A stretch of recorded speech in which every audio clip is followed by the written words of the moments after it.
Your mission is to kill the locust while giving a review. Never mind, fight 50 locusts. Never mind, you're gonna do it without your lancer.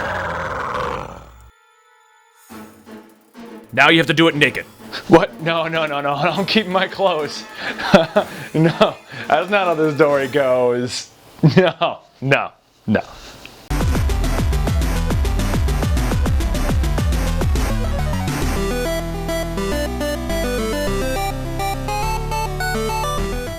Alright guys, InfectedCrow for Eligible Monster here. We're going to give you our review of Gears of War Judgement.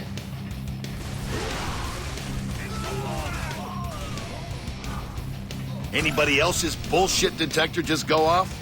Alright, first, we're going to hit you with the story and the gameplay. Why are we hitting you with both at the same time, you ask? Because I have the Lancer and we're going to do what I say.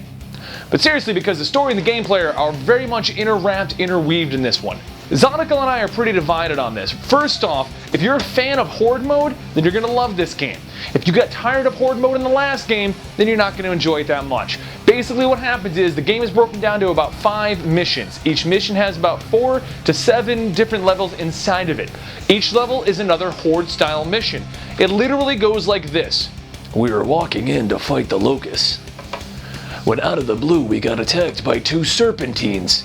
Q fighting 2 serpentines. Okay. Soon as it's done, total the score. Brrr, ding! As soon as we finished off the serpentines, we walked into the next room. The next room contained a library full of books. We had to protect the books. Q 3 waves of Horde. That is the entire game in a nutshell. It goes back and forth between that. And you go into each level and it breaks down what you're going to do. You're going to fight Horde, then you're going to fight 50 boomers, then you're going to fight other things. The story doesn't give you any giant revelations. It doesn't reveal anything to the Gears of War universe. It doesn't add anything to the storyline. The only thing it does is you find out that Baird was a lieutenant to begin with, and obviously by Gears of War he's a PFC. This explains how that happened. We didn't care. And you guys have to go to some house for a professor to get the launch codes for this light mass missile. That's the entire plot.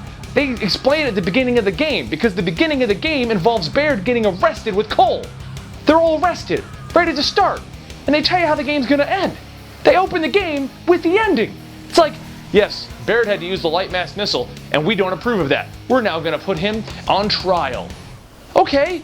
Do we get anything else in the story? No. Do we get any other revelations? No. We find out that Sophia apparently had some kind of relationship with the professor, but he was already married, so she doesn't tell us anything about that. We find out that Paddock apparently was a part of the rebellion that got hit with the light mass bomb the first time and it burned off half his face. And he joins Baird? Does this make any sense? Do they reveal anything? No, they don't. The game is one gigantic cash cow. All's it is. They just said, hey, we're going to give you Baird, we're going to give you Cole, we're going to throw them into another game, and we're going to make you do Horde mode. A lot. You guys liked Horde mode, right? I hear those money sounds going. Listen to all that money. Look at all that rolling around. Horde mode. Make a whole game that's like Horde mode. It's going to be great. People are going to just line up in flocks. They're going to pay us thousands of dollars because we made a whole game about Horde mode. To make things worse, they decided to take this whole Horde mode concept of making an entire game about Horde mode with story around it and took it one step further. They've added this feature called Declassified, which at first sounded really cool because it's an extra challenge to your mission. You know, case in point, you walked in and he was like, our Lancers are missing. So instead we had to fight them with water bottles.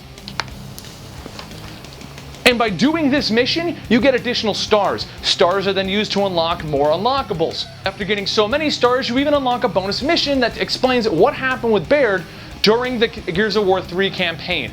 I didn't even play Aftermath. At that point, I just didn't care about the game. I did Judgment, we were done with it, and I was like, this is so bad. Now, you want to talk about controls? Cool. The last game, we had 4 weapons. You'd have your pistol, you'd have a shotgun, you'd have a lancer, all of which you could rotate out for other weaponry, support weapons, and secondary main weapons. And you got to use frag grenades. Nope.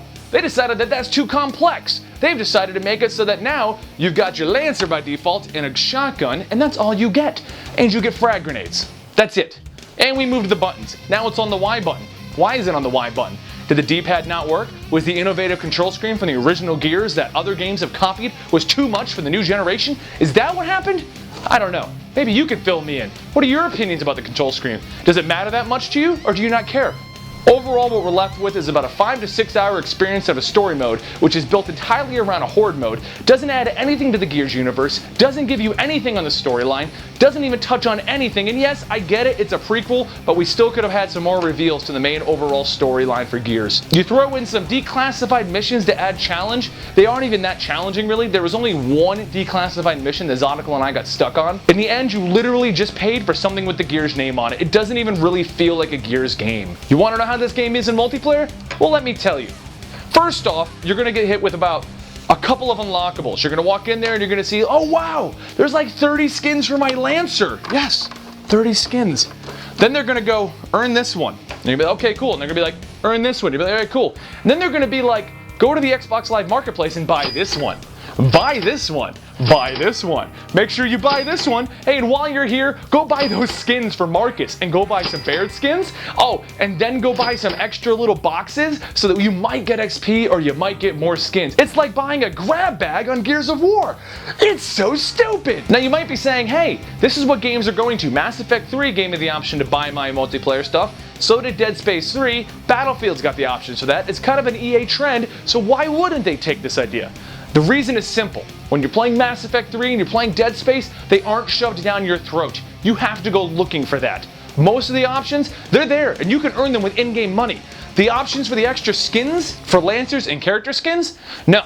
You have to buy those. As far as I could look, and I looked all over the place, there was no option to earn the buyable skins. There was different skins that you could unlock in the game, and then a whole crap ton you have to go buy. There was no other option. To top it all off, the game comes with a VIP mode, a cheap $20, which you're going to need, because the game only has 4 maps and 4 modes. One of which is this new mode called Overrun, in which one group takes over the Locust and one group takes over the Cog. You're basically doing the Locust and the Horde mode at the exact same time. It is a mode that as soon as I started playing, I was like, this belonged in Gears 3. No This shit. is nothing new. You took 2 modes and you put them together.